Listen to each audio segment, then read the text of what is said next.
నేడు రాజ్యాంగ నిర్మాత డాక్టర్ బాబాసాహెబ్ అంబేద్కర్ గారి 135వ జయంతి పురస్కరించుకొని యావత్తు భారతదేశం సబ్బండ వర్గాలకు అణగారిన వర్గాలకు అన్ని తానై ఒక మంచి సొసైటీకి ఇన్స్పిరేషన్ ఇచ్చేటువంటి డాక్టర్ బాబాసాహెబ్ అంబేద్కర్ గారి 135వ జయంతి ఉత్సవాలు జరుగుతున్న ఈ నేపథ్యంలో ప్రస్తుతం మనము వర్ధన్నపేట ఎమ్మెల్యే కేఆర్ నాగరాజ్తో ఎక్స్క్లూజివ్గా ఉన్నాము. సో నమస్తే అన్న. ముందుగా మీకు జై భీమ్. జై భీమ్. 135 టీంకు టీం వాళ్ళకు కూడా నా యొక్క జై భీములు, ఉద్యమ భీములు అన్ని స్వాగతం, సుస్వాగతం. సో 135వ జయంతి ఉత్సవాలు అంబేద్కర్ గారి ఈరోజు భారతదేశ వ్యాప్తంగా అంగరంగ వైభవంగా జరుపుతూ ఉన్నారు. మరి సబ్బండ వర్గాలకు అన్ని కులాల వారికి మరియు మతాల వారికి ఎలాంటి విచక్షణ లేకుండా వర్గ వైషమ్యాలు లేకుండా ఒక రాజ్యాంగాన్ని నిర్మించి ఈరోజు రాజ్యాంగం నిర్మించిన స్ఫూర్తి ప్రదాతగా అతన్ని కొనియాడుతూ ఉన్నారు. సో 135వ జయంతి సందర్భంగా డాక్టర్ బాబాసాహెబ్ అంబేద్కర్ గారి గురించి మీరేం చెప్తారు? అందరికీ జై భీములు. మరి స్వరాజ్ టీం వారికి ప్రత్యేకంగా నా హృదయపూర్వక జై భీములు. ఎందుకంటే ఎక్స్క్లూజివ్గా వారు నాతో ఇంటరాక్ట్ కావడం చాలా సంతోషం. ఇది 3-4వసారి. ప్రతిదీ ఒక మంచి సబ్జెక్టు తీసుకొని ముందుకు వస్తుంటారు స్వరాజ్ టీం వాళ్ళు. మరి ఈరోజు 135వ జయంతి సందర్భంగా డాక్టర్ బిఆర్ అంబేద్కర్ గారి యొక్క పుట్టినరోజు సంబంధ వర్గాల కోసం తన జీవితాన్ని ఫలంగా పెట్టి ఎన్నో ఒడిదొడుకులను, తన పిల్లలను సైతం, తన భార్యను సైతం, కుటుంబాన్ని సైతం త్యాగం చేసిన గొప్ప స్నేహశీలి, మరి మృదు స్వభావి, ఎన్నో విధాల మహిళల కోసం కొట్లాడి తన యొక్క ఎమ్మెల్యే పదవికి కూడా, తన యొక్క మినిస్టర్ పదవికి కూడా రాజీనామా చేసిన గొప్ప మహానుభావుడు.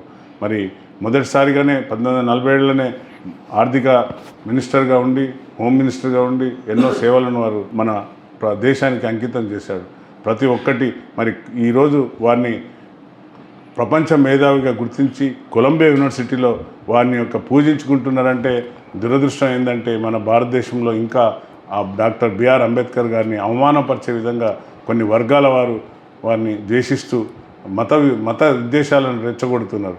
కానీ డాక్టర్ బిఆర్ అంబేద్కర్ గారు సంబంధ వర్గాలు, ధనిక, పేద, బడుగు, బలైన వర్గాలు ఎవరు కాదు, అందరికీ ఓటు హక్కు కల్పించిన గొప్ప మహానుభావుడు. మరి ఆ రోజు నిండు సభలో ఓటు హక్కు అనేది చదువుకున్న వారికి, లేక ధనవంతులకు, లేక కొన్ని కులాల వారికి పరిమితం చెందాలని నిండు సభలో మాట్లాడినప్పుడు దాన్ని వ్యతిరేకించిన గొప్ప మహానుభావుడు.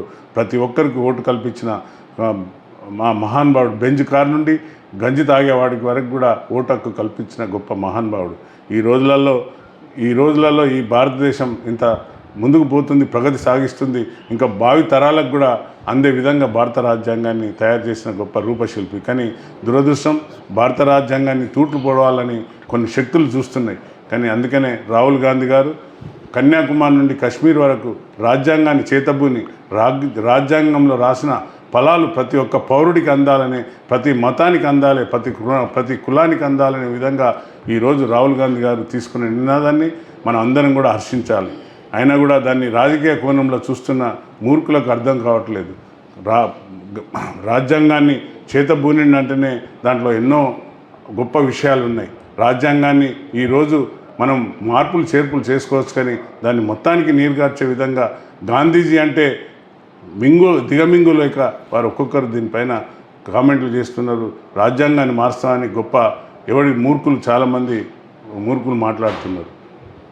మరి అలాంటి రాజ్యాంగం రాసిన గొప్ప మహనీయుడు అన్ని కులాలను, మతాలను ఏకం చేసి మరి రాజకీయ ఎన్నో శక్తులను పోరాడి ఈరోజు మనకు రాజ్యాంగాన్ని అప్పచెప్పిన వారికి మనం ఘనంగా నివాళులు అర్పించాలని స్వరాజ్ టీవీ ద్వారా నేను అందరినీ కూడా చేతులెత్తి జోడిస్తున్నాను. సో అన్న, ఇప్పుడు సబ్బండ వర్గాలకు ఒక మంచి ఇన్స్పిరేషన్గా భారత రాజ్యాంగాన్ని నిర్మించి ఇప్పుడు ప్రజెంట్ జనరేషన్ కావచ్చు, ఈవెన్ రాబోయే జనరేషన్ వాళ్ళకు కూడా కోట్లాది మందికి భారత రాజ్యాంగం పట్ల ఒక మంచి గౌరవం కలిగేలా అనేక విషయాల్లో ఎంతో ముందడుగు వేస్తున్నారు. ఫలితంగా కోట్లాది మంది, ఈవెన్ భారతదేశమే కాదు ప్రపంచవ్యాప్తంగా ఉన్న ప్రతి ఒక్కరు కూడా స్వేచ్ఛాయుతమైన వాతావరణంలో జీవనాన్ని కొనసాగిస్తున్నారంటే అది కేవలము అంబేద్కర్ గారు పెట్టిన భిక్ష మాత్రమే. సో దీనిపై ఎలా స్పందిస్తారు? దీనిపైన సోదరా, ఇంత ఆయన కూడా మొన్న మనం చూసినాం. కొన్ని సుప్రీంకోర్టు ఏదైతే తీర్పులు ఇచ్చిందో చాలా బాధాకరం.